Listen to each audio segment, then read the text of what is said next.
temas que también concita gran atención es el de la agricultura. Anunció una política de agricultura urbana y periurbana. ¿Qué le parecen los detalles o los alcances en este sector?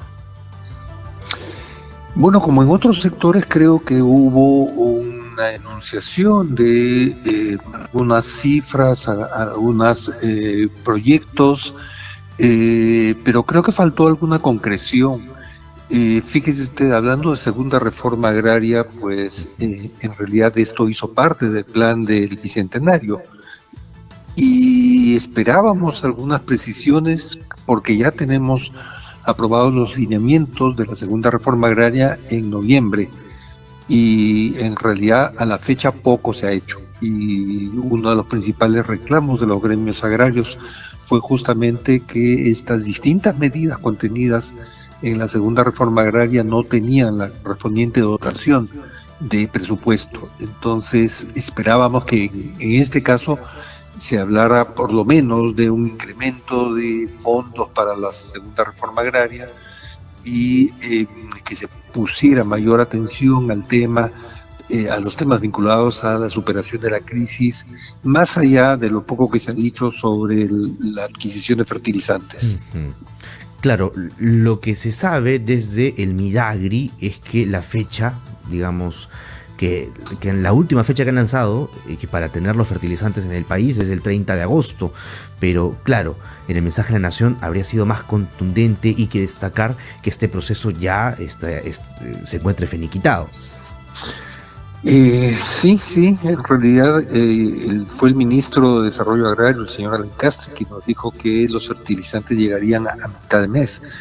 En tal sentido, pudo haberse dicho algo más, y el presidente ha hecho algo que no es del todo exacto, ¿no? Recordemos que el discurso lo pronunció el 28, estamos ya a 30, y lo que el presidente anunció es que la compra e importación de la urea concluirá a fines de julio, y que llegarán en el mes de agosto. Hay que considerar primero que se concrete la compra y luego trasladar la urea, pues esto va a ser por barco, y como están con las dificultades que tiene el transporte internacional, el transporte marítimo, yo creo que difícilmente va a llegar algo antes de fin de mes, y la preocupación es cómo se va a distribuir, es decir, cómo va a llegar finalmente al agricultor o agricultora. Todavía hay, digamos, cabos sueltos, ¿no? Respecto a la distribución. Muchos cabos sueltos. Comprendo que se le ha encargado este proceso a quienes estuvieron frente a los Juegos Panamericanos, frente a la compra de las vacunas, en el momento más delicado de los contagios por COVID-19. Bueno, pero lo que dispone el decreto de urgencia es que será Agrorural quien se encargará de esta actividad, sabiendo que no es una actividad natural propia de esta entidad pública, ¿no? Por su mandato es otro, y bueno, se le está sumando esto, de allí que los agricultores reiteradamente digan que mejor se entregue a través de sus organizaciones y de las juntas de usuarios. No deja de ser complicado, ¿no? Porque fíjese usted cómo garantizar que la urea llegue a todos los rincones donde se necesita, y subrayo donde se necesita, porque el tema es complejo, no todos los agricultores lo usan, no todos los cultivos lo demandan otro tipo de fertilizantes también. Entonces ahí que se nos diga que es el padrón de productores que debe contener más de 2.200.000 productores, simplemente registra a la fecha 426.000, y se espera que a fin de año, claro, se espera que a fin de año llegue a 1 millón, pues digamos, en el mejor de los casos 600.000, no tenemos todo el mapa completo. Es imparcial. ¿Qué pasaría si es que no llegan en la fecha establecida? No solamente le digo como un mensaje que podría caldear los ánimos, porque hay que tener en cuenta que hace 2 semanas también el sector agrario se plegó a una paralización junto al de transporte de carga, y se vio con gran expectativa respecto al abastecimiento de los principales mercados mayoristas de las ciudades. ¿Cuál podría ser la repercusión de que no llegue a tiempo? Bueno, lamentablemente la repercusión puede ser una mayor afectación de nuestra situación de la producción agrícola y de la alimentación. Y me explico, que no lleguen los fertilizantes a tiempo va a significar una menor fertilización de los campos, sea que no se siembre algunas tierras o que se siembre en menor cantidad de la requerida. Y en ambos casos lo que vamos a tener es una disminución de la producción, de los rendimientos. Por lo tanto, menor cantidad de alimentos y por oferta y demanda, evidentemente los precios van a subir, afectando aún más a las economías de las familias más pobres del país y en general a todos los peruanos y peruanas.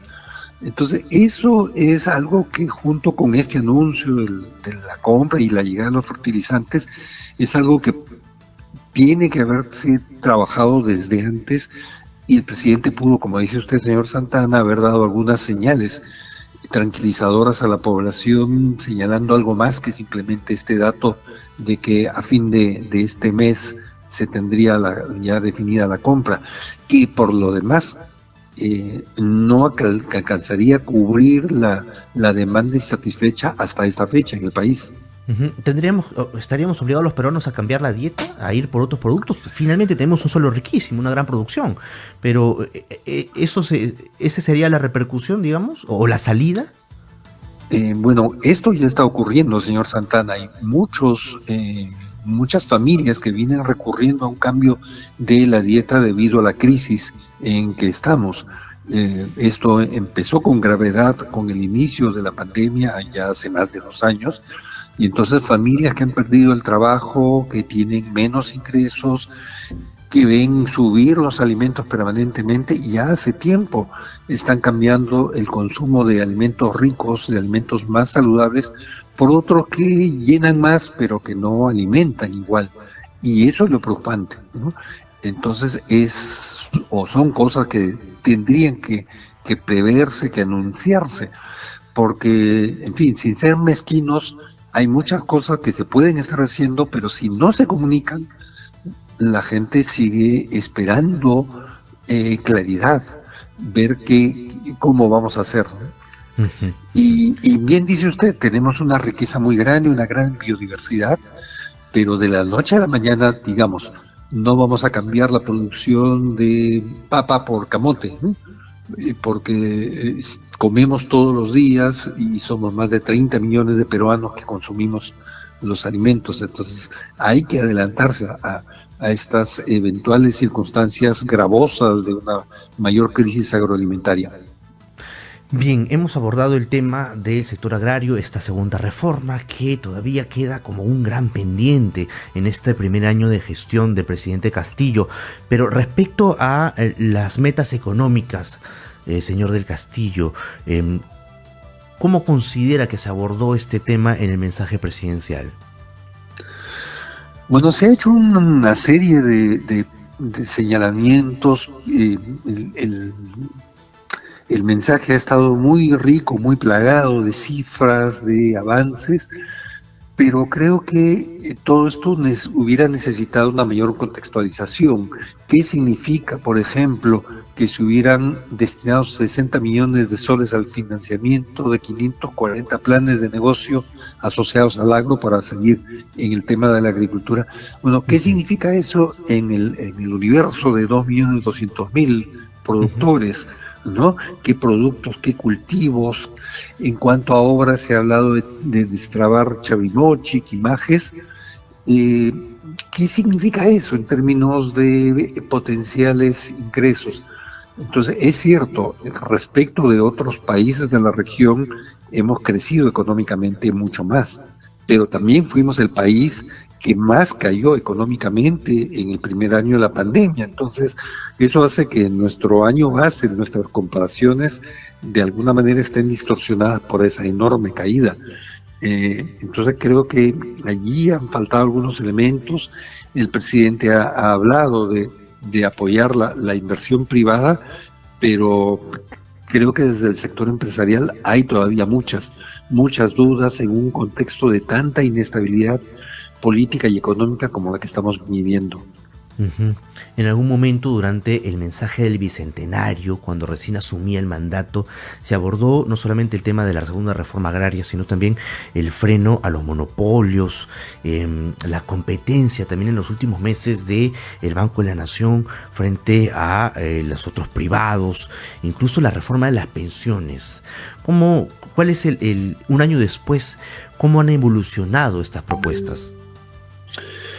Pues en realidad, al igual que en torno a la segunda reforma agraria, han habido muy pocos avances, ¿no? El presidente varias veces se ha referido a que no lo dejan gobernar, pero desde otros sectores lo que se reclama es inactividad.